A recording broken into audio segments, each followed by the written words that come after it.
Yes. Okay. So maybe as we're a small crowd, I think it's okay if everyone shows the face. and we can have an interactive session. So Melanie, feel free to join physically. Good. Other than that, let's start as we have started with the recording. So welcome to the Global Leadership Mindset Development session today, which is the program for international business students.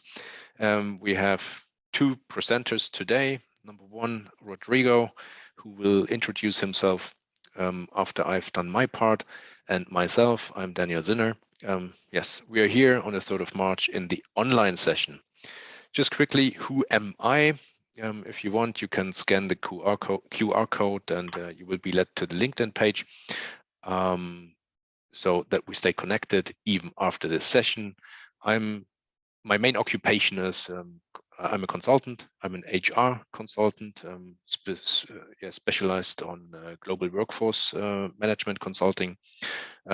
I'm doing these lectures as of today. It's really fun being in touch with the younger generations usually. And I'm also involved in the startup world, as a co-founder or also investor.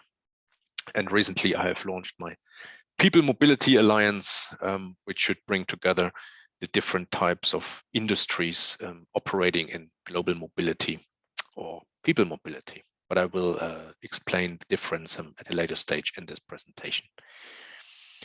So today, talking about global mindset and global mobility itself, I think it's worth it just having a look or looking at what's the explanation, what's the definition of global mobility. So for me, global mobility is very much a corporate driven thing. So it actually describes transfers or physical moves internationally or domestically of persons from one country to another, or also domestically, but it's something usually done by employees, so people who belong to a certain organization, so not necessarily private people. And providing global mobility services in a company is usually done by the global mobility function, which is situated in the human resources function overall. What's the evolution of global mobility, or just a quick look at the history? How has global mobility evolved over the last years or decades? So what's the role of global mobility in organizations? So number one, it started with assistance to the CEO or leadership team who were booking flights or transportation for employees in a certain organization just to move from one place to another, usually for business trips. In the course of globalization and heavier interaction between countries, or also companies expanding their services or attracting talent from one country to another, this whole move of people from one place to another has increased and has also added administrative burden to companies. So this is where companies started to carve out the assistant roles or activities related to this to global mobility, and they put it in a dedicated function. At the beginning, it was just be put into HR. Usually, it was payroll related. So get the payments right. Consider double taxation treaties between the different countries, and get the compliance right. And the more structured this whole topic of global mobility became, the more autonomous the global mobility function became. So where it started as a single person doing something like 20-30% in her or his HR role, it was then carved out as a person being fully dedicated, managing global mobility cases, looking at policies, ensuring compliance, looking for the taxation, social security matters of these international travelers. So this is this is how it started, from assistant role to single individual HR role to become a team, global mobility team. And here there's always a big discussion, and also depending on the maturity level of an organization, where within HR does global mobility belong to?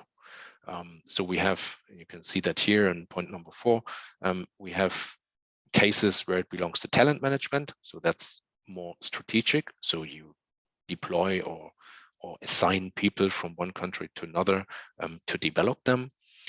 What you usually see is global mobility belongs to HR operations. So just to get the process right, the cost estimates being calculated, tax taken care of, immigration taken care of, social security being arranged. But you can also see it being attached to compensation and benefits. So when you, as a person, if you're moving from one country to another, yeah, you have to look at your salary. You have to look on your net salary, the compensation you get. And as countries are different, they have different buying power. They have different tax and social security rates. The compensation is pretty much impacted by when you're being transferred from one country to another. Yeah. And lately, and this is mainly driven by Corona for the last 2 years, we have seen a steep increase of international remote workforce. So either people are being employed in a foreign country, delivering the service for a company which is based in a second country, or you have a company being based in one country, but employees, they want to work from another country because they have a residence there, or they have like a finca there in Spain or in Portugal. So here we are talking about distributed workforce. So, and this has become a very big topic, and it has extended the scope of the global mobility function.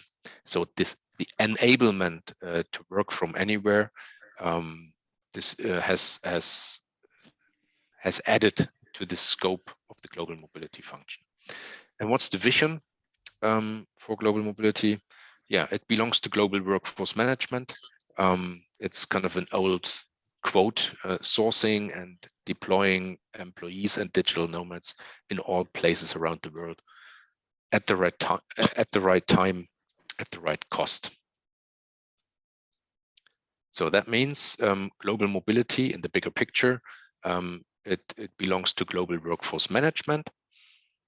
And in organizations, that's what you can see here, usually global mobility belongs to human resources, or it's organized under human resources, but has a very heavy interaction with the group tax function, the finance function, legal function, and also procurement. Why? So tax, finance, legal, because I was saying when you transfer a person, or if certain activities of a person are performed in another country than the employment country, you have tax implications, social security implications, and immigration implications. And when you deal with expatriates as a company, you have to take care of quite a lot of different activities, be it the language training, the cultural awareness course, the relocation itself, the tax return preparation, the visa filing, all these things. This is things to be taken care of, but the company cannot provide this service because it doesn't have the knowledge, nor it has the manpower. So there's a whole industry, global mobility industry, which in every niche provides different services. And there's a big selection of providers. And yeah, if you work in an organization and you have to deal with external providers, you usually include procurement. So your supply chain management, which is negotiating the prices and makes sure that the supply chain of these services is being ensured. But also as a global mobility function, you're very much in interaction with external stakeholders. So first of all, national authorities. You can either have it done as a global mobility function via your providers. So namely the Big Four, for example, so the KPMGs, the PwCs, EYs, and Deloittes, but also smaller ones, or you can contact these authorities yourself. So you want to talk to the employment agencies who have special kind of fast tracks bringing people into the country, or helping you to administer inbound population, or you have the classic expat who needs to be taken care of in terms of immigration or social security. So companies usually, especially for their executives, they deal with authorities themselves.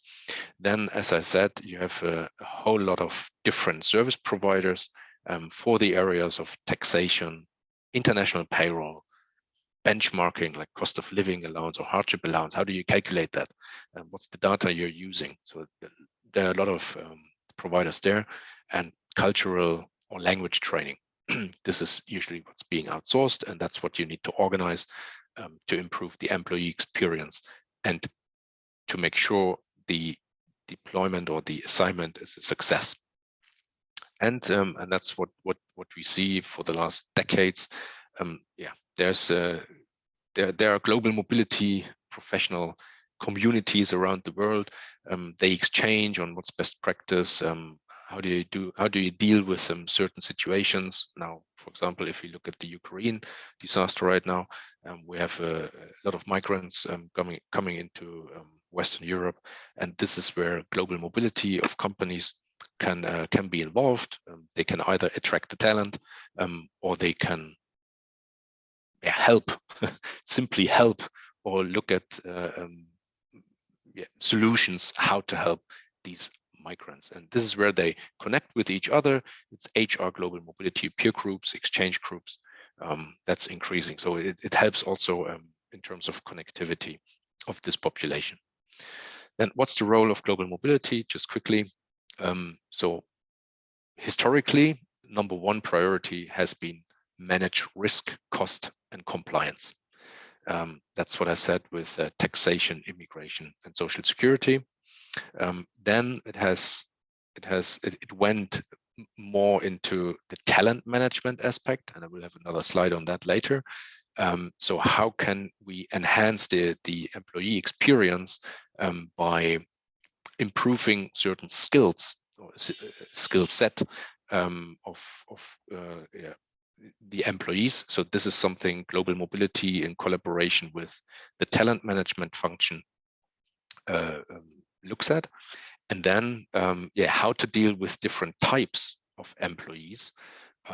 So the standard employee is on the payroll, has an unlimited contract, is being put on assignment, needs to be handled. So this is the classic case we see.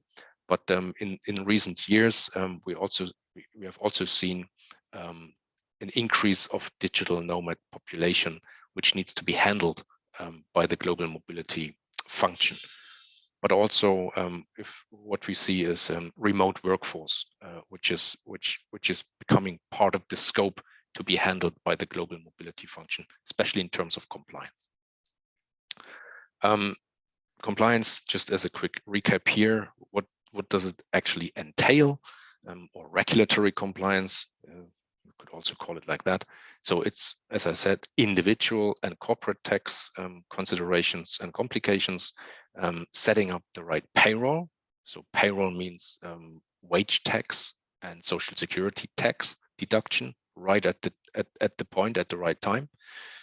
Social security, big thing, especially when we talk about business travelers around the world or within Europe, and registration, immigration. So this is a very hot topic which needs to be taken care of, because we've seen cases where employees, senior executives have been taken into custody in China, for example, not having the right papers on hand. And apologies for the noise in the back. It's my family coming home. Managing employee experience. So this is the main strategic task of a global mobility function, besides all the admin work. So how do you deal with the taxation issues, the compensation topics, finding housing, long-term incentives, relocation services, the travel itself, the transfer itself? How do you deal with that? How do you arrange the end-to-end transfer, assignment, global mobility process that your employee does not get bothered, overwhelmed, and might leave the company or might not join your company because the experience has been bad? From a talent management perspective, the talent framework, which has evolved over the last years, initially developed by Deloitte, is what you can see here.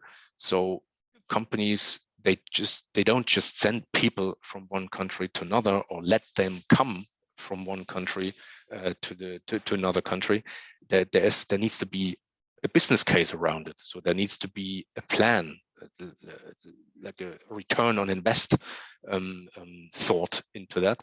So what companies come up with, also what I implement in different companies in my consulting role, is you need to look at what's the business value of an international transfer, and what's the development value of international transfers.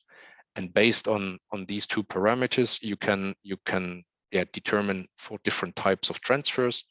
So personal initiative is really low business value, low development value. It's just a wish of people to be flexible and to move somewhere else or experience something else.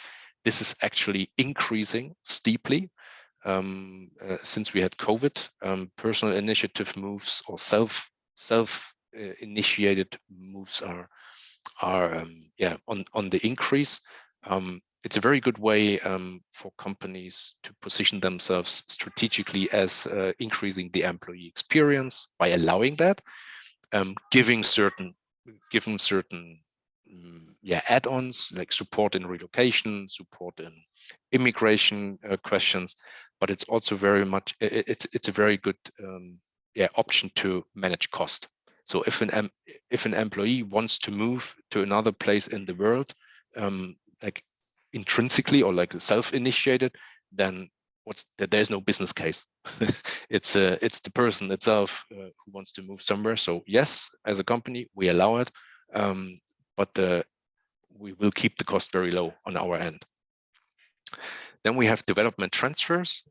So business value at the beginning is quite low, but the development value is very high. So this is usually attached to talent development programs if a company has this kind of stuff. So this is really investment in employees. So you spend the money, you help this person to go to another country, you expose this person to a new experience. So the learning will be quite high. And of course, in return, you hope that this person will stay with your company so that you increase your talent retention and also increase the return on investment in future business. Then we have project transfers. This is if something needs to be built, if something like a plant needs to be started in another country and the local knowledge is missing. This is where you send your engineers. So business value is very high, development value is very low. So people don't actually want that. They don't necessarily want to go. So you have to incentivize these kind of transfers. So you have to give them money. So if you have the right education and if you're in the right business unit and your company has sold good paying projects which have to be delivered in other countries, the chances are very high that you will be considered delivering these projects and enjoy a trip to a foreign country. And then last but not least, and this is actually kind of the classic transfer, it's strategic transfers. So it's the classic expatriate assignment. So you're being assigned from, for example, from Germany to, I don't know, to the US. Your salary is still in euros in Germany, and you're treated as if you stayed at home in terms of taxation and you really enjoy the expat life in the other country with a lot of allowances, this is where policies are built around, just to make sure people are not misusing that. And strategic transfers are getting rare. It's getting less and less because it's very expensive. So for strategic transfers, usually it's just a business unit lead or business development lead who should, expand the business in other regions of the world. So they're being sent there, and also need to make sure that the culture is being adhered to, which comes from corporate office. So that's the talent framework. And in terms of assignments, classic descriptions are long-term assignment, so 3 to 5 years. Short-term assignment is like up to 6 months or 12 months. Commuter assignment is something when you commute between, for example, Germany and Belgium, or the Netherlands and Belgium. So compliance has to be taken care of.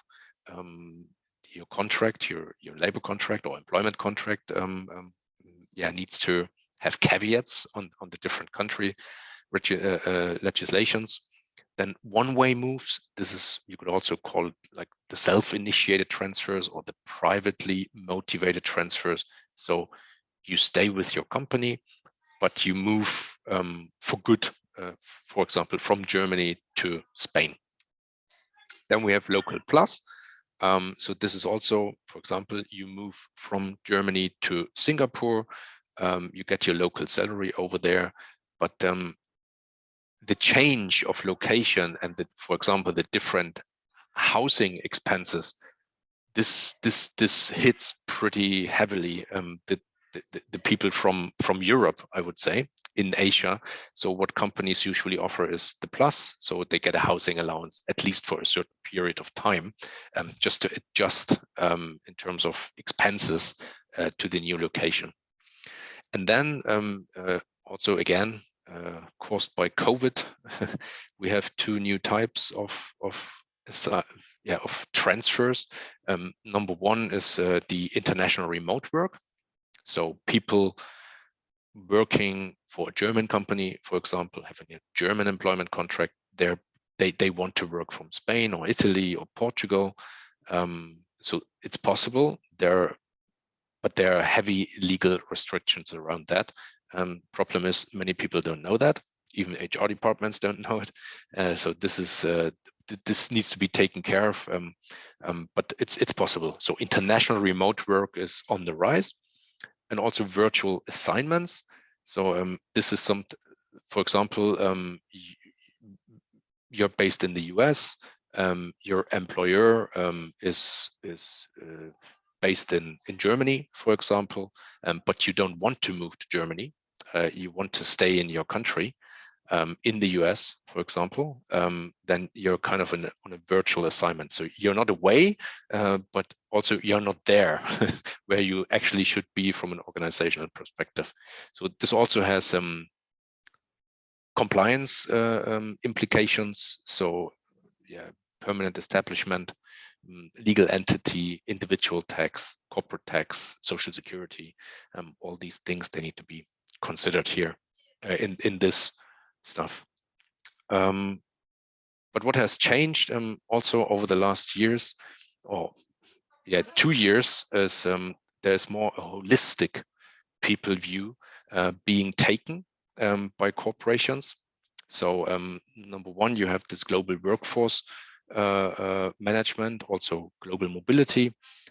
It's more gearing towards collaboration and digital expansion and workforce enablement when moving people around the world.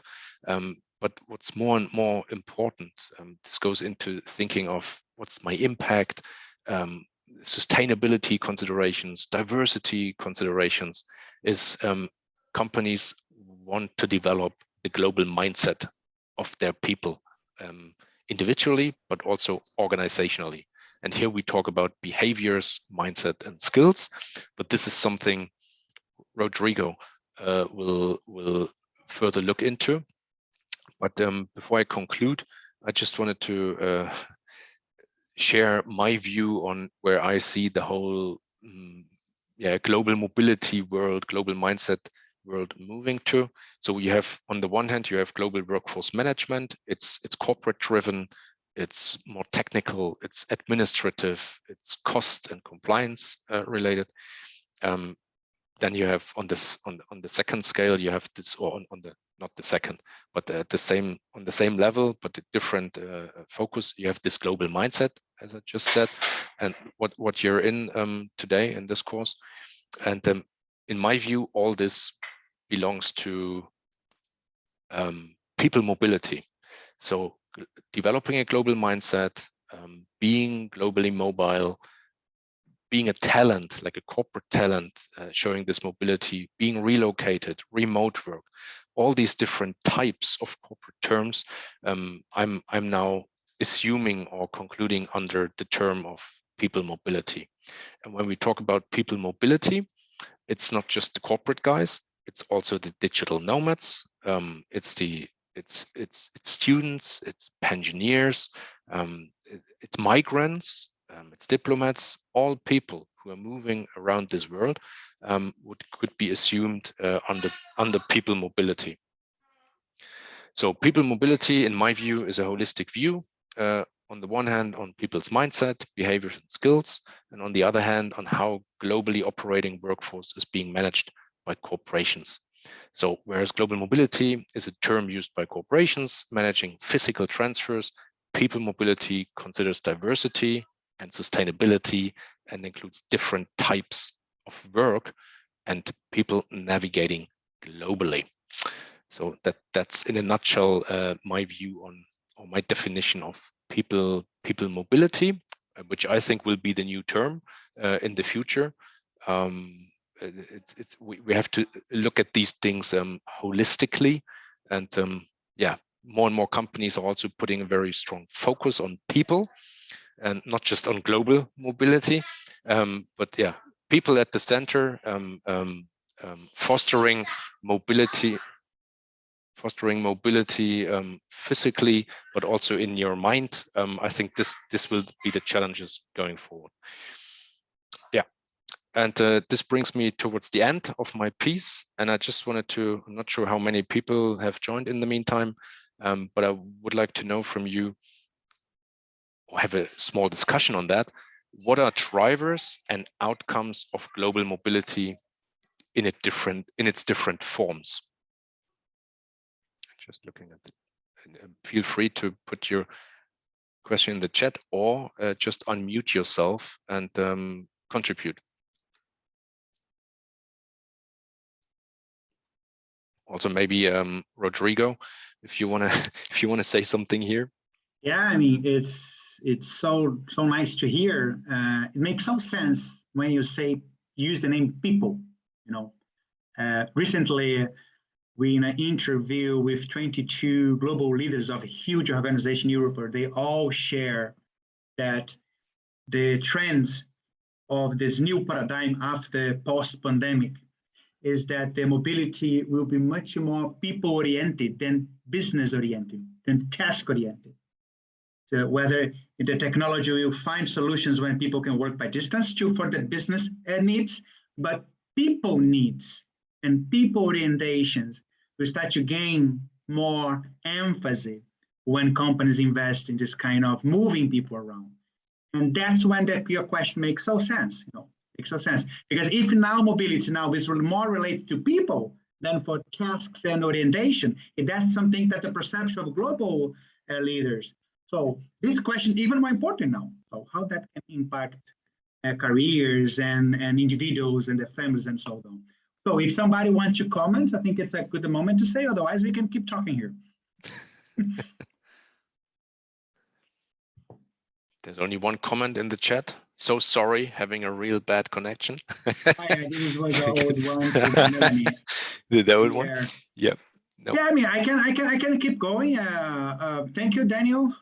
It's nice to see this organizational perspective and all those transactions and those hard word of mobility, right? All those that you better than anyone here can share the challenge of the deal with those more tangible and aspect of mobility.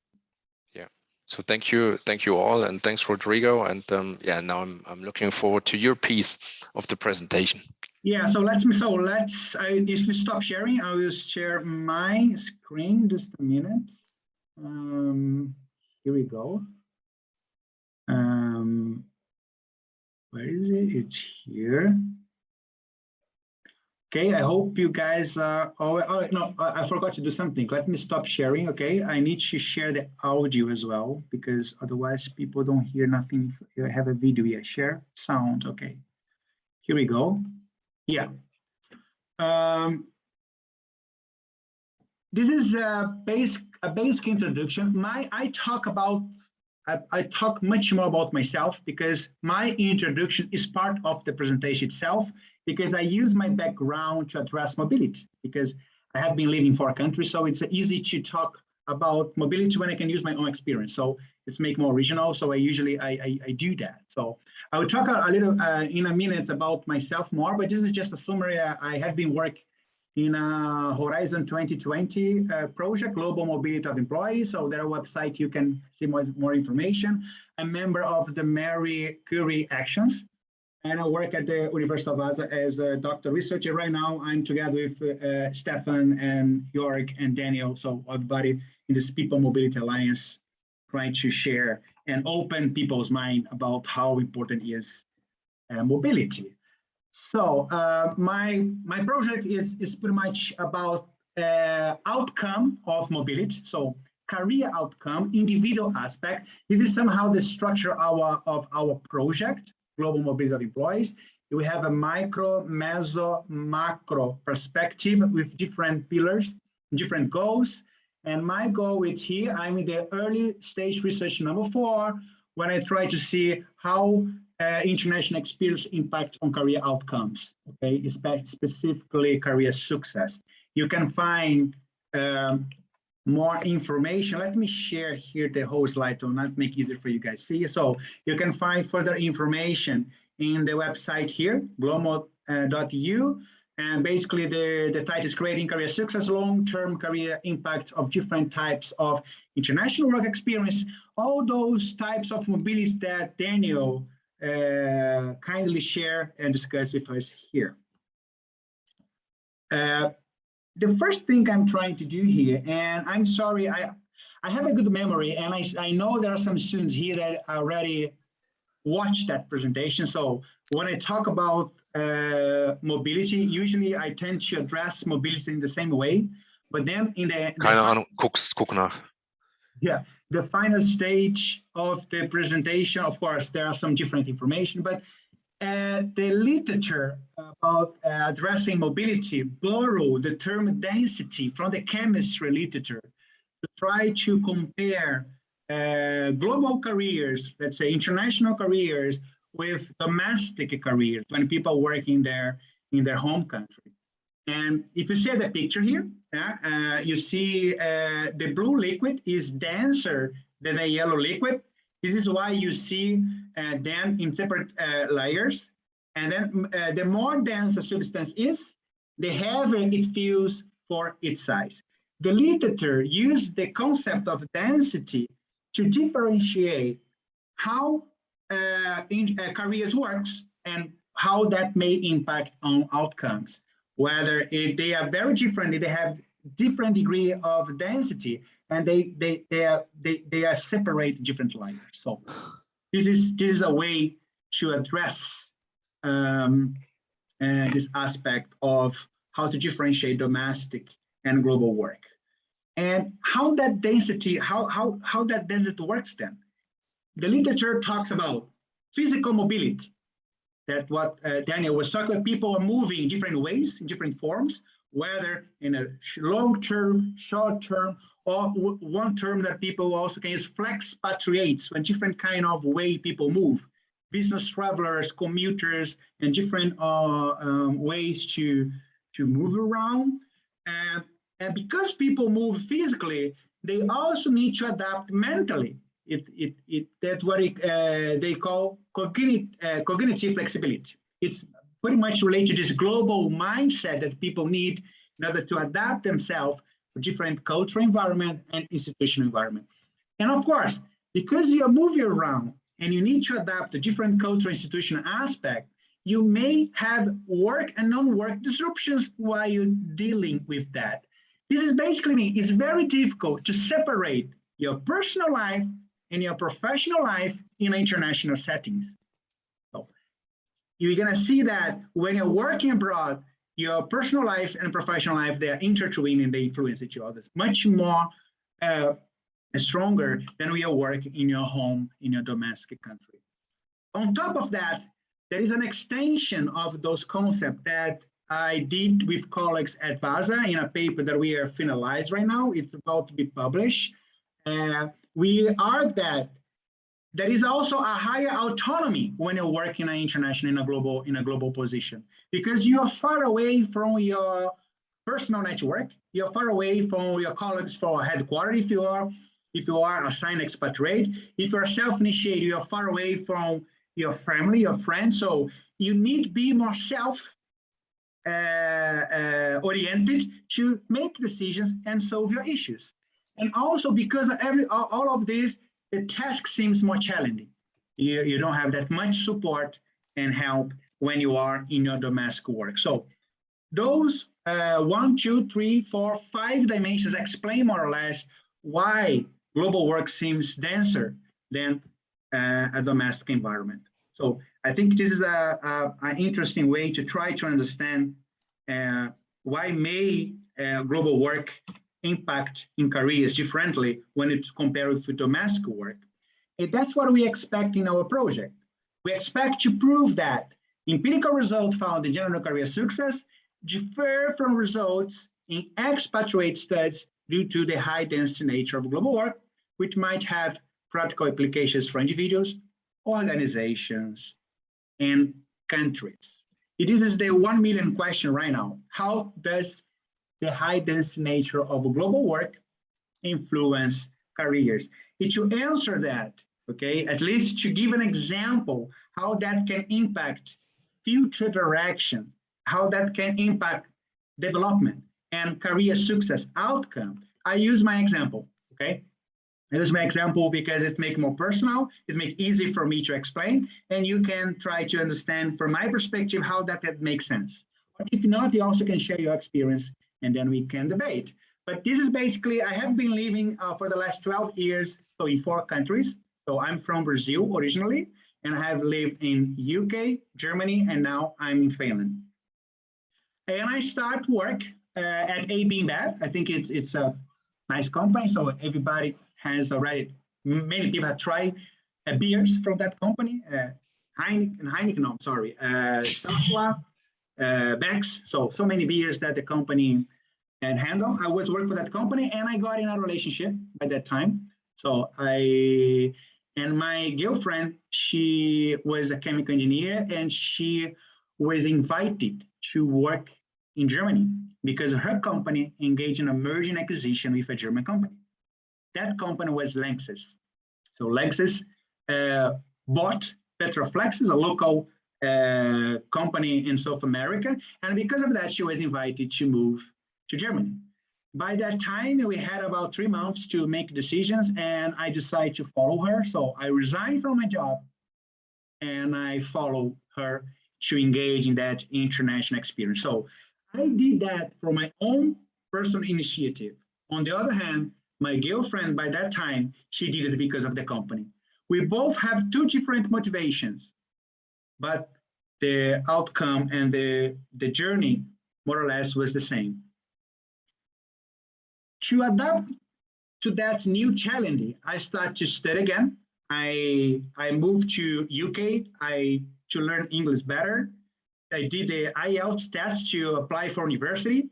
And in the end, the summary of the whole thing, I complete a master in Germany at Cologne Business School, and I was accepted for a doctoral program at Katholische Universität Ingolstadt Eichstätt, close to Munich in Germany.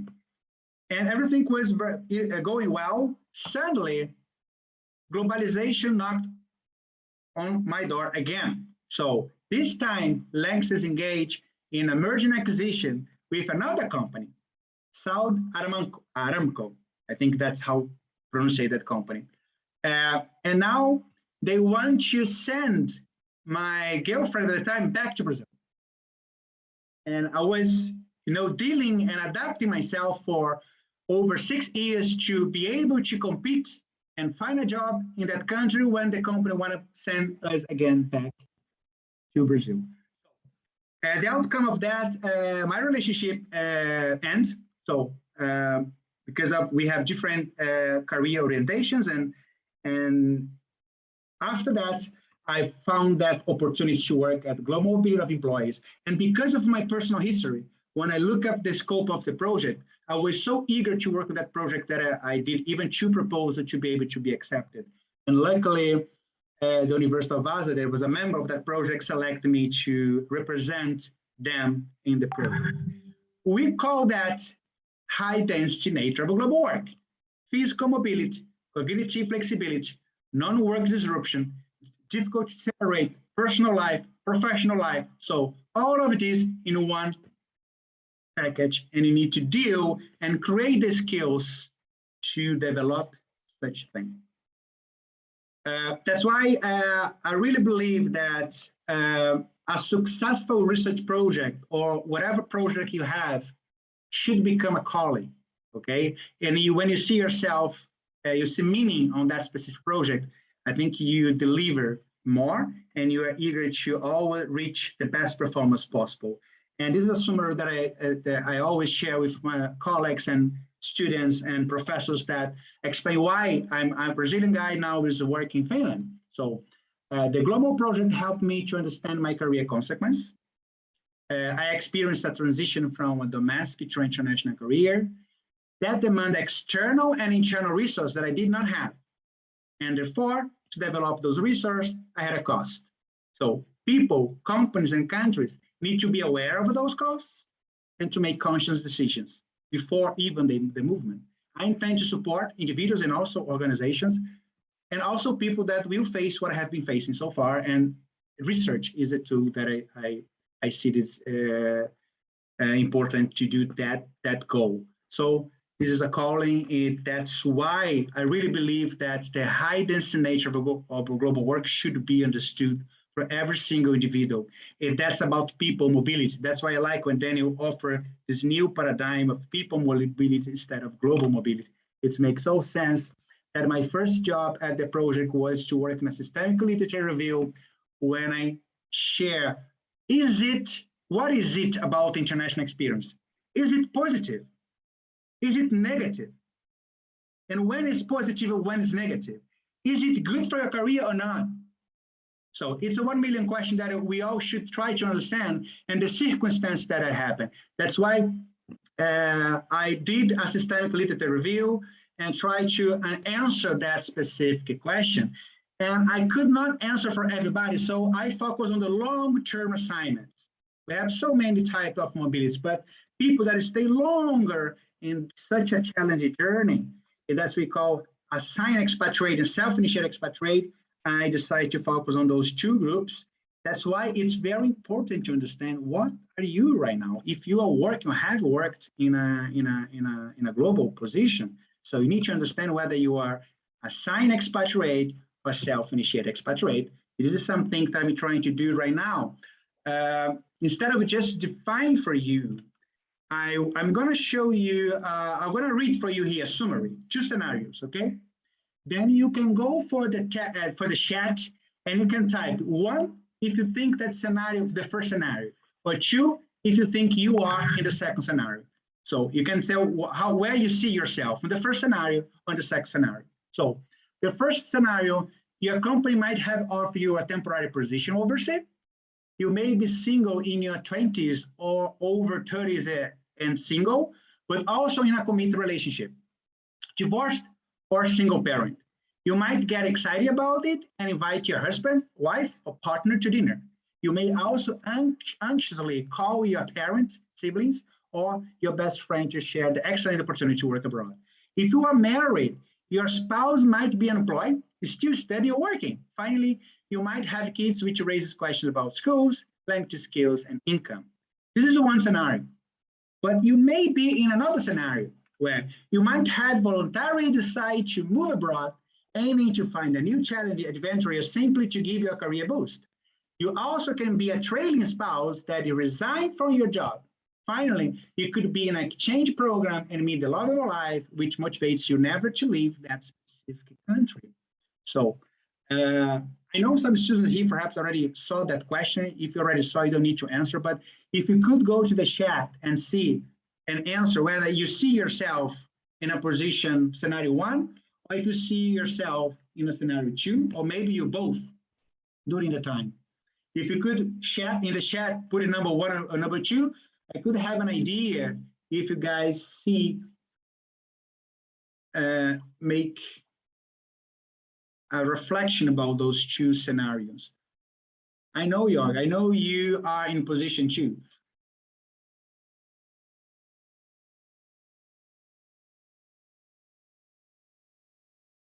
What about you, Daniel? Have you ever spent a little bit of time working abroad? Yes, I did. So when you did as number 1 or number 2? Wait.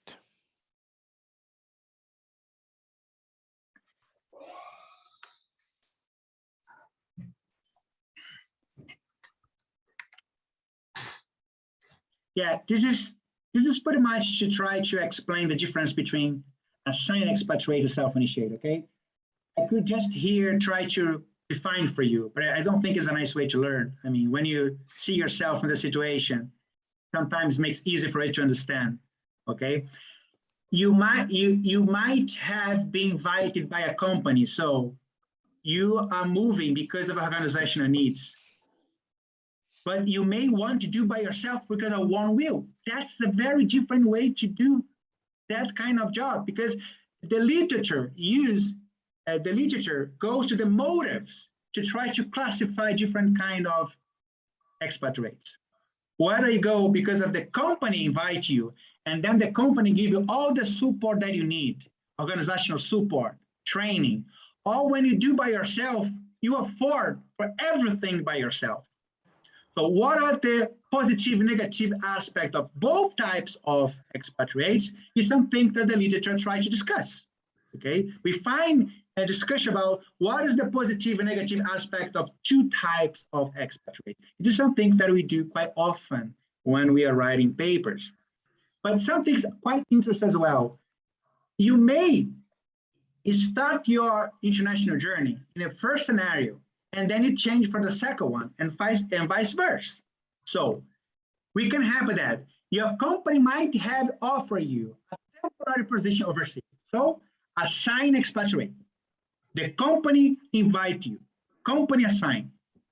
However, after some years of living abroad, you feel like staying abroad permanently. You don't want to return. The company will tell you, hey, your assignment is done. Come on, come back to the home country and then share all the knowledge you learned from our headquarters here. And you say, no, I don't want to come back.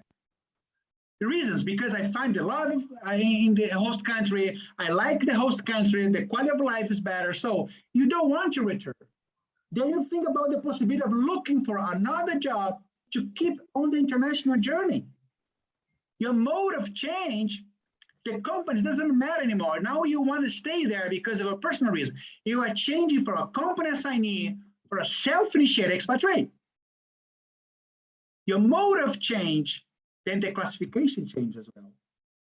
And the vice versa also can be positive, happen. You might have voluntarily decided to move abroad.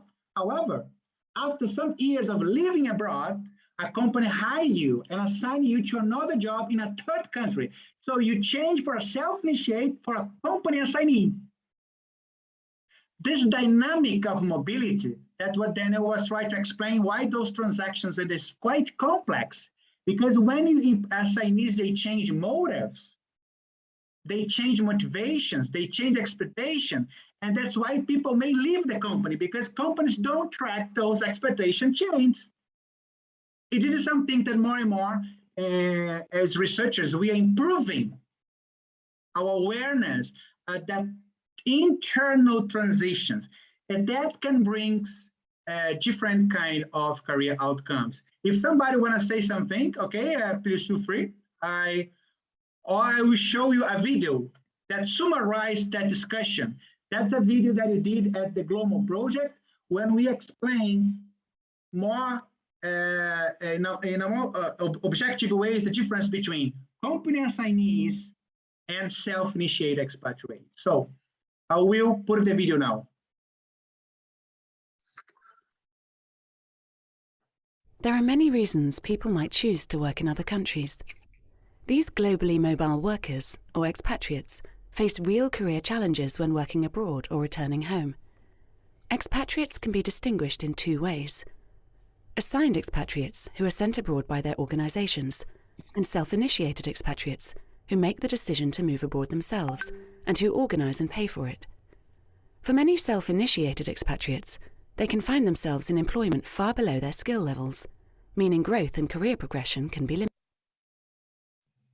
Uh-oh, sorry.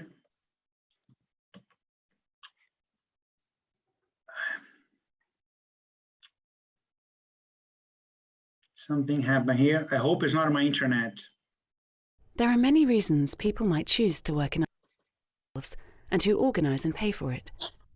For many self-initiated expatriates, they can find themselves in employment far below their skill levels, meaning growth and career progression can be limited. But also the company-assigned expatriates can encounter career setbacks. So how does all this affect cross-border labour mobility? Global mobility can be broken down into three levels. The first is micro, which relates to the experiences that individuals have when living abroad and the impact on their lives and careers. The next level is meso, which relates to the management of expatriates by organisations and its impact on the company and its goals. The third is macro, which relates to the country-level context, such as laws, regulations, health systems, nature, language and friendliness, or not, of the host population, and its impact on expatriates and their families. Each level brings with it different considerations. On the micro level, issues such as motivation to work abroad, gaining and applying competencies for career success, work-life balance, and well-being for individuals are important.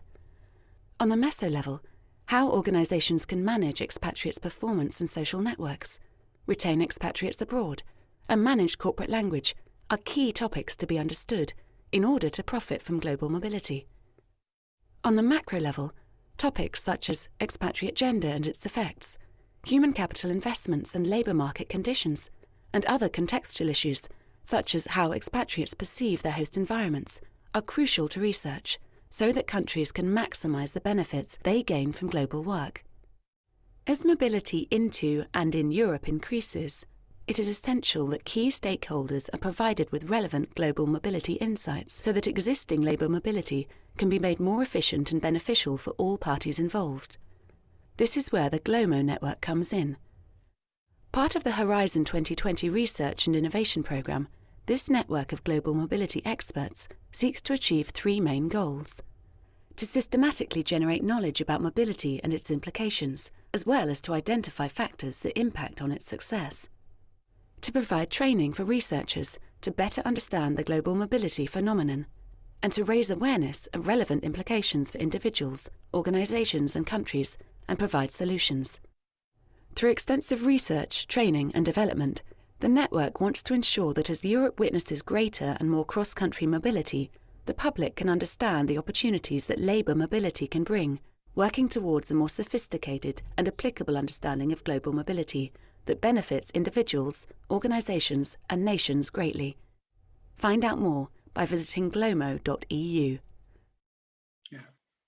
Took us 2 years to agree, because we are a network of 7 universities, 30 people and 7 companies. So, and it's interesting to work in such a big project, but it's quite challenging to agree sometimes in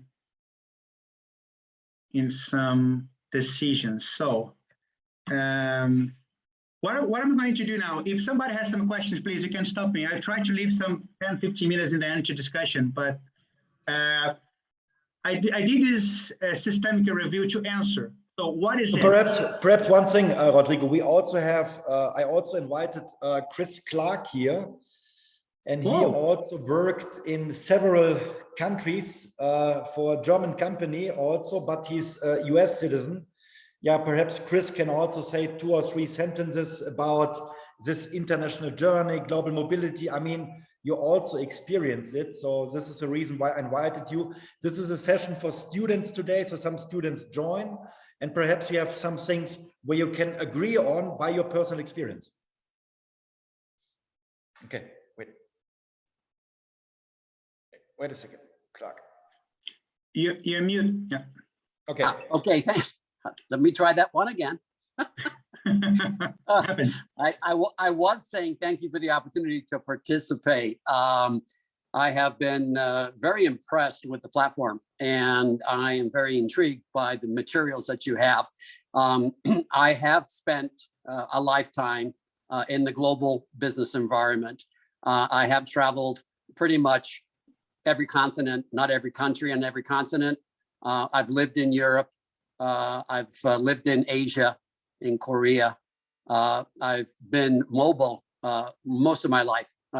I can't probably think about how many times, 15, 16 times I've relocated with my family. And so my business was FMCG, or fast moving consumer goods, as they say in Europe. And in the United States, they say CPG, consumer product goods. So both the same. I managed portfolios of brands that went into retailers globally. Notably, I was the head of the international alliance with Walmart. As they grew globally, I grew with them globally, and I followed them wherever they went. I was like a little puppy dog. Wherever they opened up a new store in a new country, of course, I was there right next to them to help, and also to make some money. And many experiences, some that are quite positive and reinforcing, others that created some significant challenges, such as when Walmart in Germany failed. In Germany, they failed. Their model did not work. And there's many case studies, and I have my own personal case studies. I can tell you, though, that as an expat, I originated from the UK. So I'm from Northern England, Manchester. I think the initial transition to the United States when I was a teenager gave me the first impact of moving in a different culture, in a different world, even though most people will say the differences between England and the United States is not that different. But there are very subtle differences. But from my experience, the global environment has always been the choice, as it was with my family. My father was an international director for 3M. And so I followed in his footsteps. So I am very proud to be a participant in the course. I'm glad to add anecdotally, if there's things that I can talk about, if some students wish to have some further conversations, I'm also open for that as well.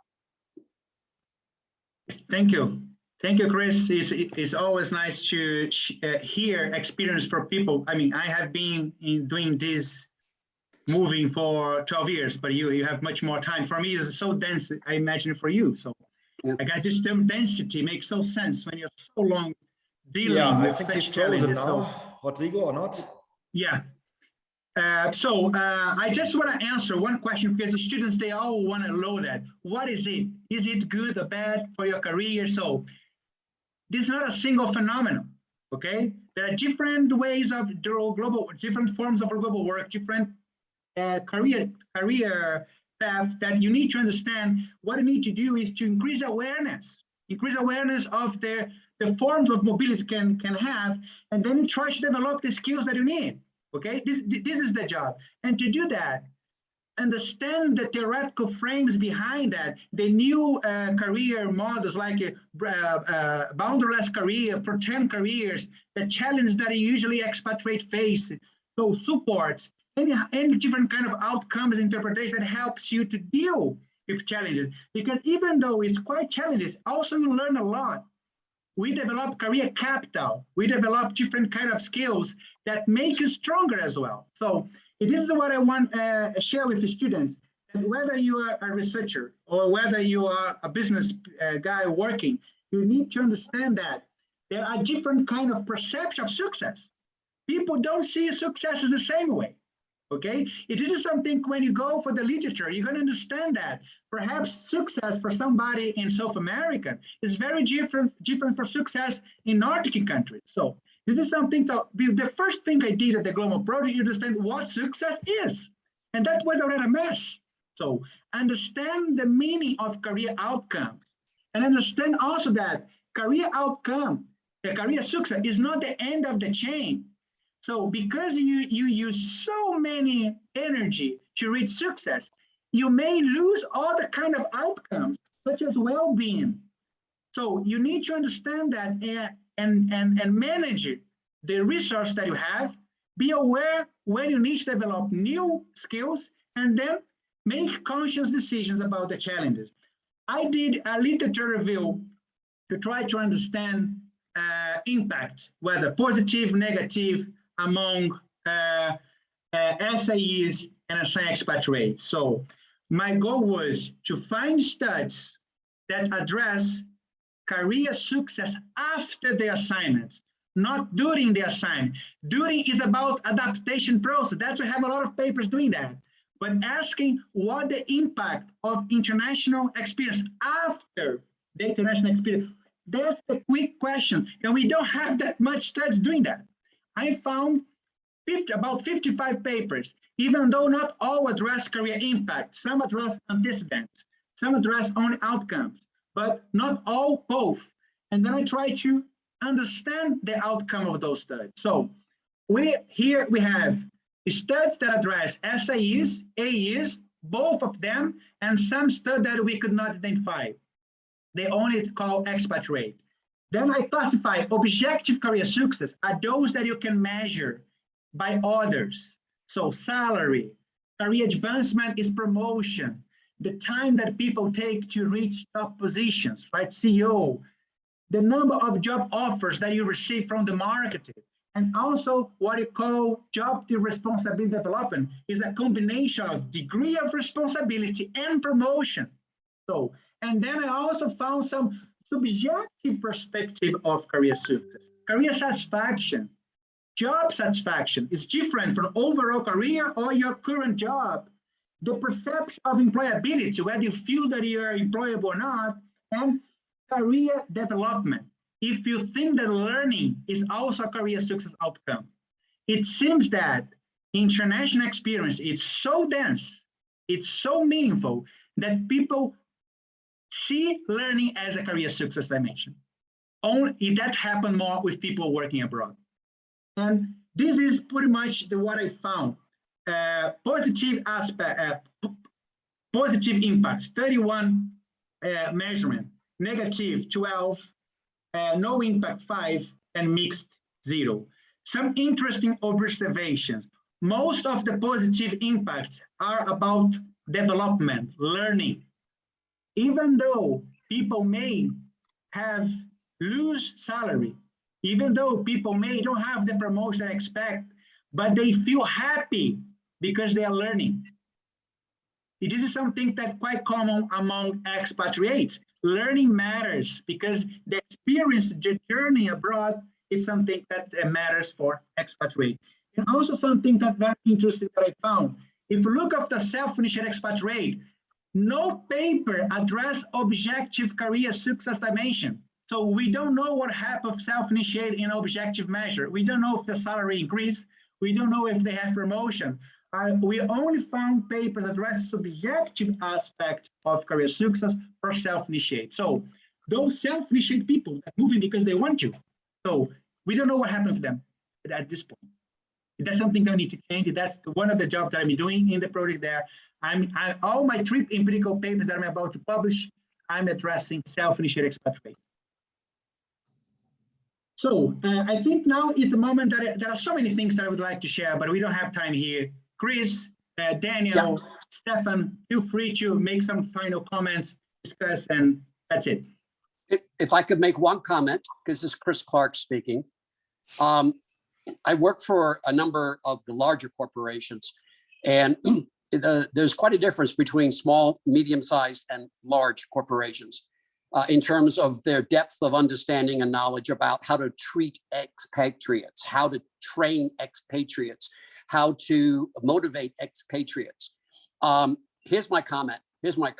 For those students that are looking at a world of global business management, I would say the career path is fantastic. It is so interesting, always changing. I mean, look today, look 5 days ago at the changes taking place. I did huge business in Russia. Now the business has stopped. And these are the conditions by which we operate. I would say this, in terms of expatriation, one needs to look at repatriation as well. Very important that you have alignment with your company on what happens after my assignment is done. Where do I go in this organization? Because some companies are not very good at the process of repatriation back into what position? Where do I work now in this company? Larger companies, such as the company that I worked for last, which is Henkel, which is a German consumer products company. They have a complete program. They have expatriate management teams in country, in region, and the global offices, which is out of Dusseldorf. But I just recommend to students, if you look at an assignment overseas, look at the end game of not the career path, but the end game of your assignment overseas, because usually it's time limited. Sometimes I was there in Korea for 2 years. I made sure before I left that I had a repatriation agreement with the organization so that I understood and they understood, even if there was to change management, that I was coming back to something that would be, in my opinion, worth the risk, if you will, of moving overseas and coming back and not having clear definition on what I was to do after I return. So that's my comment. I think it's very interesting, Chris, your insights from Henkel in Düsseldorf, and but I think it's not guaranteed because it might be a contract, and we have to think about the reverse culture shock or reverse culture shock. If you leave your country, Rodrigo, you're based in Finland, which is quite different to your home country, Brazil. I think it's 180 degrees difference. I don't know how to better explain it in metaphorics. And you come back to Brazil after 10 years, after 15 years, your country has changed. And then you come back to another surrounding, to another environment, like culturally or mentally and so on and so on. And that might be interesting to refit into your old surrounding, your friendships, your culture, your country, the language changes, the environment changes, the government changes, the economy changes. That might reduce to the VUCA world, but I don't want to use this acronym longer. But nevertheless, I think your home changes as well, and that might be an obstacle or might be challenging. Yeah. That's the beauty of the high density work. I mean, the international experience. The journey is the success itself. It's not the destination, it's the journey, because the learning has meaning and people change. We saw papers prove that people change identity. We have papers prove that people change perception of success. Those transitions, they happen because of those challenges. When we talk about career capital development, that's career competence. I like that term. You don't talk about people competence itself, but career competence, what can you use for your career? So you develop what they call knowing how, knowing whom, and knowing why. Knowing why, all those aspects of psychological capital that we can find in the global mindset framework. So career adaptability, you get stronger, even though you may have a perception of not that promotion they want to, because of the cultural shock, because of issues that you have a challenging environment. You maybe don't have the salary that you want because of problems with companies that has been sold or merger and acquisition that has been dissolved. But you are learning and increasing skills, and that thing that expatriate seems to value a lot. It is something. All those internal transitions matters, and we have tried to capture that in empirical papers. Just try to understand those phenomena, and companies can try to track those transitions and try to keep employees. That many of them leave the companies because they feel not that connected, the psychological contract with companies. So all of these, they lose because companies don't track those transitions that expatriate face because of this high density. That's why I think it's an interesting topic to discuss. Just if okay, I just wanted to add or comment on Chris's comment, the repatriation plan, which needs to be in place. I think from a corporate perspective, this is actually really a topic, an ongoing topic for a couple of years now, especially in times of war for talent. It's a retention tool. So you have to give an outlook. You have to do the hand holding with your people and give them an outlook on what's going to happen after the 2, 3, 4 years, just to keep them motivated staying with you. So on that I agree fully. Contrary to that, I would say it's also now the expectation of companies towards their employees to show flexibility, and so you get the flexibility, you get the benefits, you get everything you want from us as a company, but at the same time we demand the same from you. So what I said at the very beginning, this differentiation, strategic deployment or personal initiated move, I think this is playing a very big role nowadays. So we see a steep increase in personal, privately initiated moves. So that means this population, these people, they're already on the right track, I would say. So it's their own motivation to go to another country, and then after 2 years, it's not that they necessarily go back to their home country. No, they take the next country. So here, I think that the challenge for companies will be to find the balance between working on the retention piece, offering a repatriation opportunity, but at the same time triggering this mindset change again within these people, that they take their career in their own hands and that they stay curious what's going to happen in the next country, and what's the next phase of my life, and what's the next career phase for me, not just in terms of company, but also not just in terms of country or culture, but also company. So what is it what I still would like to see in my company? So should I go back to my people development team and say, look, I've done HR now for 10 years. Don't you think it's about time to do some business or maybe finance or whatever? So to trigger, to stimulate this interest of learning something new, I think this is also very important to keep the society and the company culture agile. Yeah, my 2 cents on that. But thanks, Chris. I fully agree with you on your.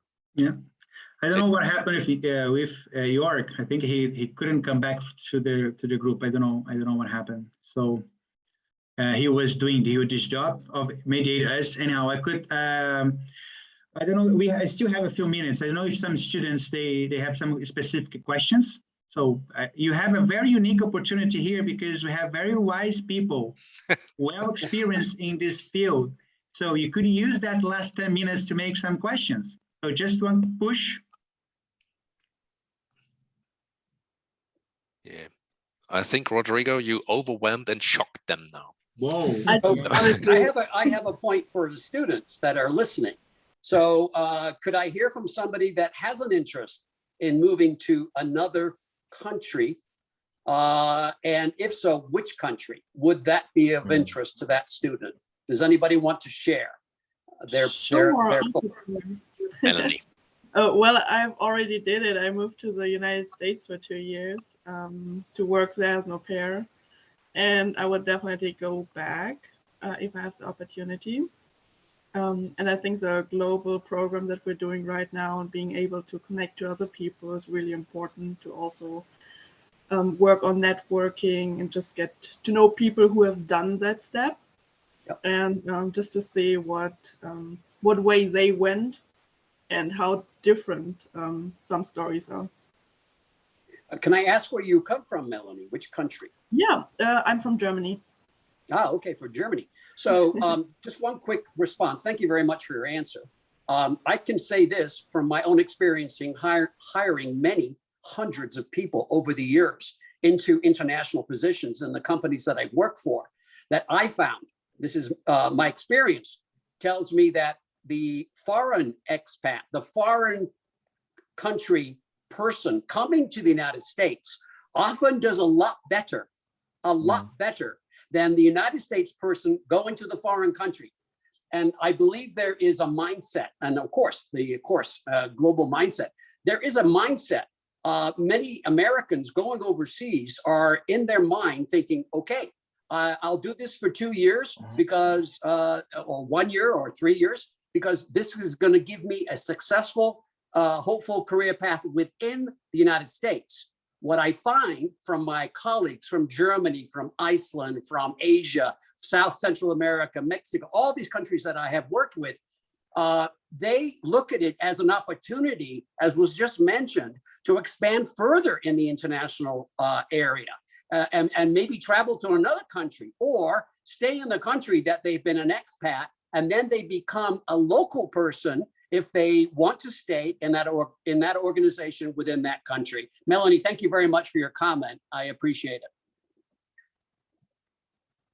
Great. Thank you all for the session. That was really interesting. So thank you.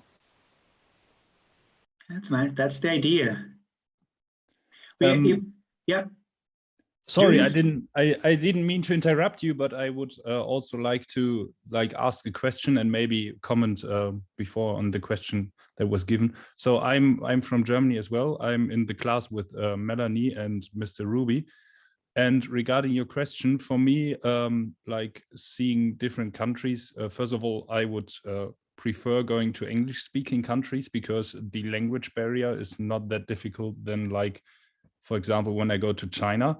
But honestly, I would like to see many different countries and see how the different people and the different organizations work, because I personally think that you can learn quite a lot about how the world works and how people work if you have been there and if you have worked there. And regarding that, my question would be, how big would you personally weigh the impact of the language and the language barrier regarding global mobility? And would you say it's a major obstacle, or would you say it's like rather a small obstacle which could be navigated? Would you want me to answer that question? This is Chris Clark. Honestly, I don't mind. I would like to get as many answers as I can, but yeah. I don't want to stretch the time horizon. Okay, so one comment that I make, because of my own experience, I moved to Seoul, Korea in 2006. And between 2006, 2008, I was in Seoul, Korea. I went through a cultural training program with a counselor, with a person that was experienced in the Korean culture. And for my wife and myself, we were put into this process of understanding how the culture interfaces, both at a personal level and also at a professional level. To your point, I was told at that time, they did not recommend that I undertook or took the responsibility to learn a language for two reasons. Number one, it's very difficult to learn Korean. Not so maybe for some, but it is quite a difficult language. And that by the time I would become proficient enough to have dialogue and conversations in the local language, I would be already past my 2-year assignment. I had a 2-year assignment. Number two, very important, most of the people that I interfaced with in Korea were looking at learning English and always wanted to practice their English with me. So all the conversations I had in Korea were in English. And so to your point, you have to make a determination. Is it worth the effort and time? If your time in the country is very limited, are you going to be focused on cultural adaptation, language adaptation, or are you going to be focused on the business that the company sends you for? And in my case, working for a very strong company in the area of demands on selling products and making sure the business was running well, my focus was on the business aspects, not the language aspects. I might have a slightly different view on that, or maybe a different experience. So I would say it's very much crucial to make the effort, at least, to learn the language. It's not required to know it perfectly and have a fluent conversation, business or private. But what I've seen in my in-house roles as a global mobility professional was the feedback from expats returning or giving feedback during their stay, that it was really hard for them to be connected to social communities in the host country if they don't make at least the effort to speak the local language. Yes, English is usually the common denominator, so that's good for business usually, just to get done. But when it comes to making relationships, even if you're just there for 2 years, I think you should really make an effort to learn this language and to be connected. Yeah. To close that topic, I mean, I can tell you, Julie, share is for the empirical research perspective, learn the local language, impact positively on careers. Okay. This is something that we know by empirical papers. I can recommend. I would suggest you look for career anchors, okay? Because that depends on industry, depends on kind of motivations people have. So people have some career motivations to make decisions about to go for a specific place, but sometimes they are lifestyle country. So there are so many reasons and motivations that also impact on whether you adapt it. We know that self-initiated expatriate, they stay longer in host countries and they learn the local language much more than a corporate assignee when they're more task-oriented. That's something that the empirical study tells us. But it also tells us that when corporate assignees want to stay in that local country, you don't want to return, they always struggle for learning the local language because spend so much time living there without actually learning it. So that depends on the industry, the country. So there are so many aspects that mediate and moderate and control those results. But the bottom line, I would say that if we can, I think we should learn the language. I tell that because I struggle with that, okay? I live in Germany, now in Finland. It's such challenging language country, so I'm still struggling with that. I know that, I have the knowledge, but one thing is the knowledge, another thing is the cognitive behavior, when you actually behave like that. So I know I should, but then I don't. This is something that increases awareness, it's important. But be aware that if you learn, it seems that helps your career. Maybe, if I may, yeah. This one example, which might be known in Germany, Deutsche Bank, Andrew Jain, the Indian guy from London, came into Frankfurt, heading or supposed to head the Deutsche Bank. Yeah, he started, or at least that's what he said. He wants to learn German, but in the end, he never did. So it's not about the authorities he had to talk to, but it was about credibility. Especially in a leadership position. If you're going to another country, you should make the effort, even if it sounds terrible. But they will love about it, and they will love you for that. But if you don't show that, then you're a candidate for failure, and I think that's what happened to him as well. Yeah. Okay, so Daniel, Chris, Stefan, thank you very much. I think it adds value for that meeting. All the students, thank you for listening to us. Okay, otherwise we wouldn't be here. And I think we can close that. I think it was a very interesting day. That was recorded. We're going to share all those discussions and stay connected. We are going to probably be doing that more times, different topics. Okay. Perfect. Thanks, Rodrigo. Thank you, everyone. Thank you. Ciao. See you then. Thank you. See you then. Bye-bye. Take care. Bye. Bye-bye. I'll be the same. Bye.